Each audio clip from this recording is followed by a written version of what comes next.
కాదు కానీ ఈరోజు స్కూల్కి పోయినావా? పోయినావా? మీ దోస్త్ పేరు ఏం పేరు చెప్పు, కొడతాం మళ్ళా. ఏం పేరు? మొన్న ఎప్పి కదా పిల్ల పేరు, ఆ పిల్ల పేరు చెప్పాలి. ఏం పేరు? నిఖిత. నిఖిత నిఖిత అదే నిఖిత. నిఖిత దగ్గర బో తిన్నావంట కదా గుంజుకొని. కూర అడిగినావంట కదా ఇవ్వని. బిస్కెట్లు అన్ని గుంజుకున్నావంట, చాక్లెట్లు గుంజుకున్నావంట. గుంజుకున్నావా మరి? కొట్టినావంట కదా, కొరికినావంట కదా పిల్లని. వీని కొరికినావా?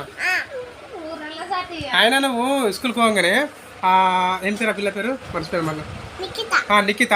హాయ్ నిఖిత, హౌరి అనాలి. కొరుకుతావా? అట్లా కొరుకుతావా? కొట్టినావంట కదా. కలర్సా? ఏం కలర్స్?